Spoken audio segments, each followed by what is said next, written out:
It's a great privilege to be here. It's a great honor. Our daddy, Paddy Banjo, my Yoruba leader, Iba Gani Adams, my beautiful, lovely sister, Auntie Mitul Sure, Auntie Oika Owenu, thank you so much. This is a beautiful moment for me. I think everybody has a point in every fact that have been talked about. Um, the killings that happened on the 20th, 10th, 2020 is a very, very sad one.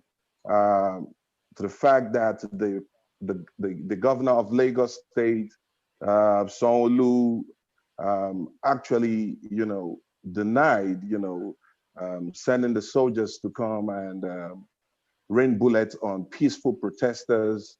They were protesting about police brutality, protesting about good governance, protesting about nepotism, protesting about bad leadership, protesting about so many other things. It's so sad. If life can be protected in Nigeria the way it's going, I think the best thing to happen is for everybody to go their separate ways, just like Nnamdi Kanu has been preaching. Same way Iba Gani Adam has been preaching too. Some part of the country feels like, we're in charge. The country is ours. I've seen a couple of Hausa people where I grew up in the North. I see them, they tell me to my face, like, listen, the North owns Nigeria. Um, um, it's a sad situation.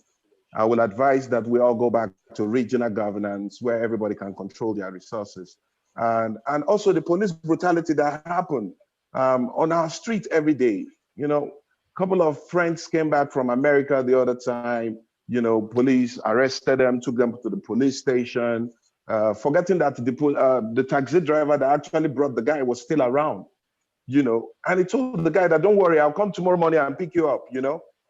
In the morning when it came, thank God, the two policemen that arrested him from the airport were still there.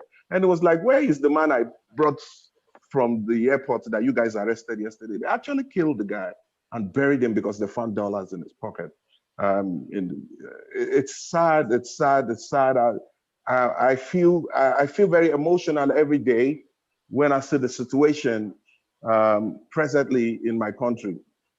For example, 20 years ago when I sang the song, Nigeria Jaga Jaga, the then president came out and say, that boy will sing Jaga Jaga, now your papa and your family Jaga Jaga.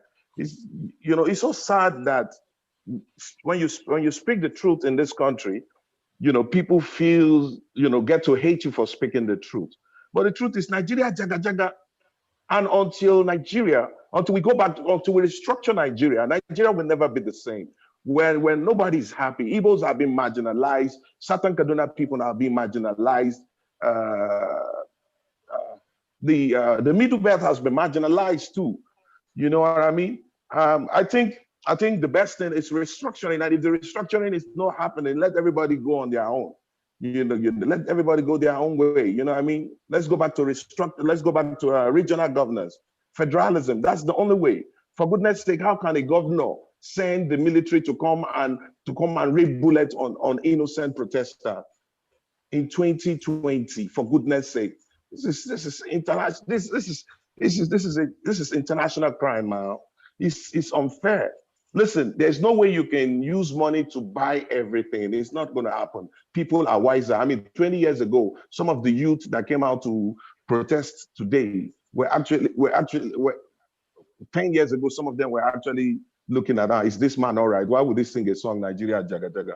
Is he okay? Is he smoking pawpaw leaf? What's wrong with him? But today, I've been vindicated. They all believe that truly Nigeria Jaga Jaga. We need to learn how to accept the truth to our faces of the truth, whether you like it or not. So it's a saddened situation.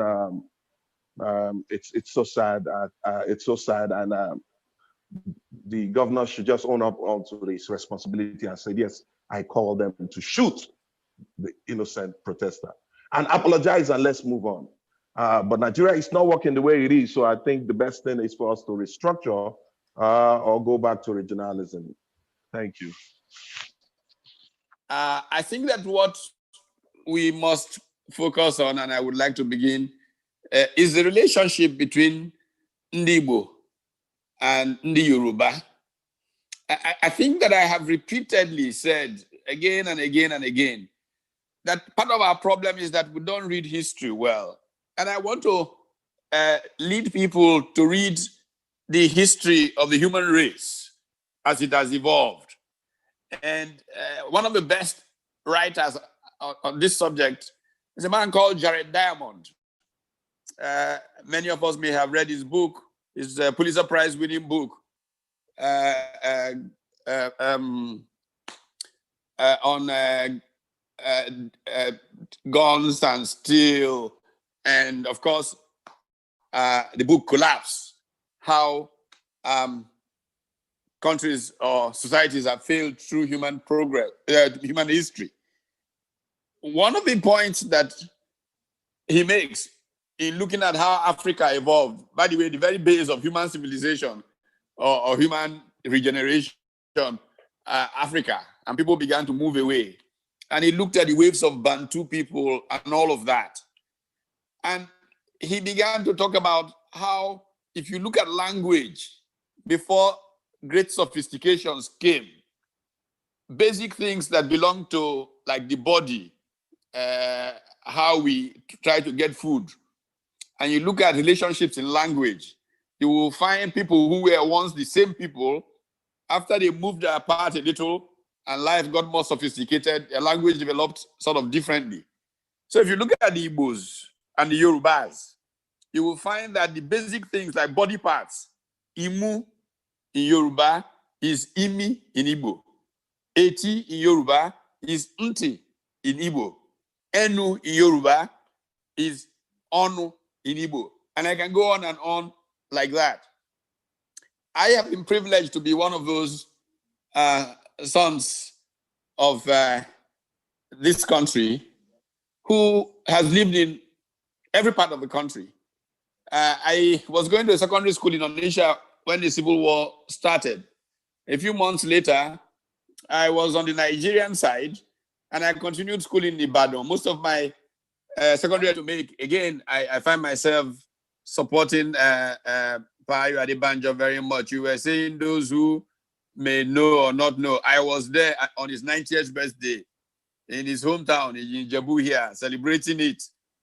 And he is as vibrant as he was.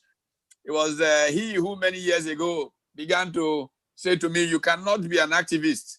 To make change, you have to become active in politics and all of that.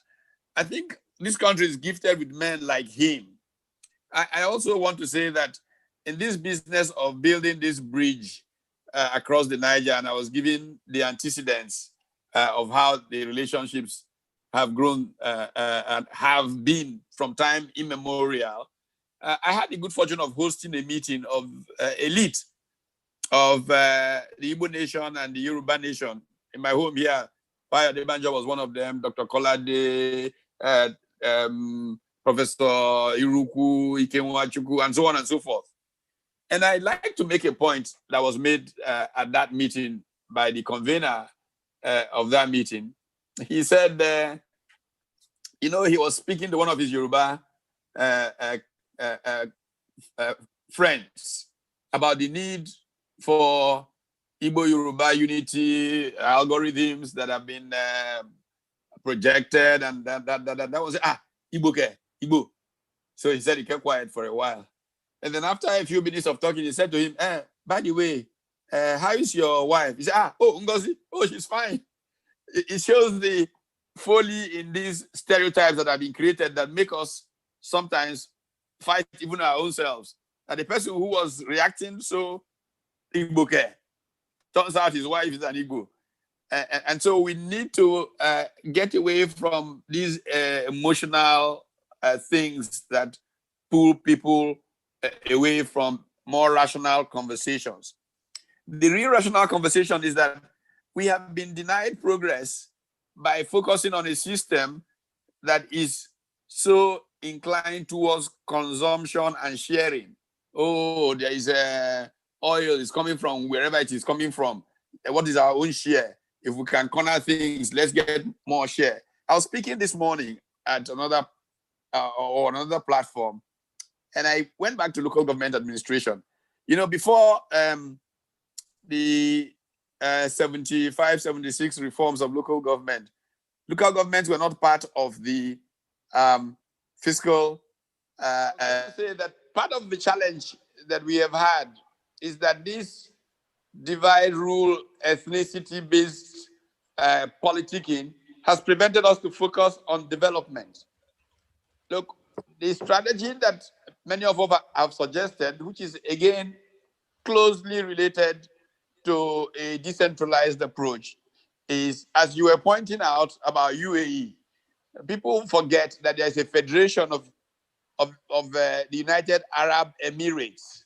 Dubai is one of the Emirates and several Emirates, and they are all competing. Abu Dhabi, Dubai, who will bring the most progress to their people.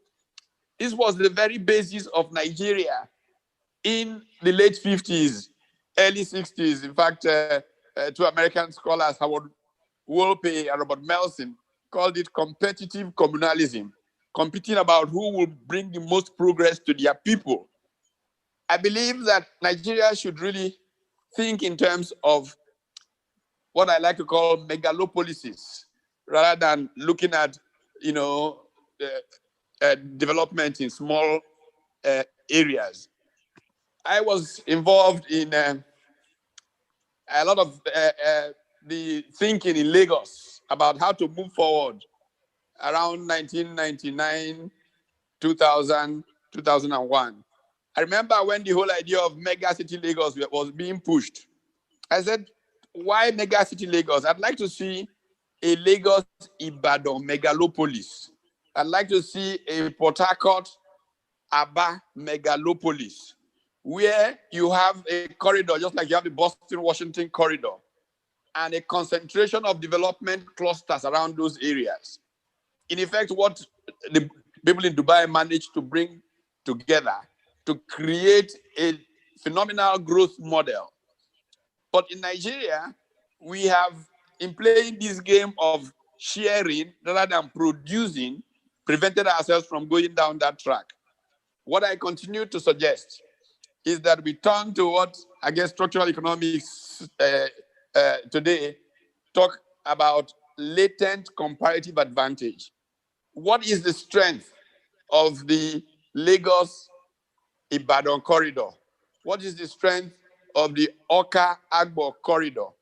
And how do we pull together production clusters that are globally competitive, from the endowment, that value chain being developed to being the most competitive in the world, and build centers of development?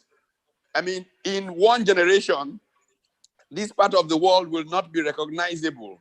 But because we have been wasting so much energy going to quarrel about, is it 13% in Abuja, a lazy political elite extracting rent instead of encouraging their people to produce have made us one of the poorest people on earth, when it is there within us to be one of the most prosperous people in the world. I think this is the tragedy of this politics, and really what all of our energies must go to stop this real rubbish about sharing. All the countries that have focused on sharing through history have become poorer. But those who have, like Spain is a classic example from Europe 300 years ago, compared to, say, Netherlands or Switzerland. So we must take the lessons that we get from what happened in Dubai, in Singapore, in Taiwan, in Hong Kong, and build mega city states around which we have these clusters of development. And I think that the kinds of handshake we should be having is not just handshake of political convenience, should be handshake of prosperity and economic development, because we have those endowments stretched in our territory to be able to make that happen.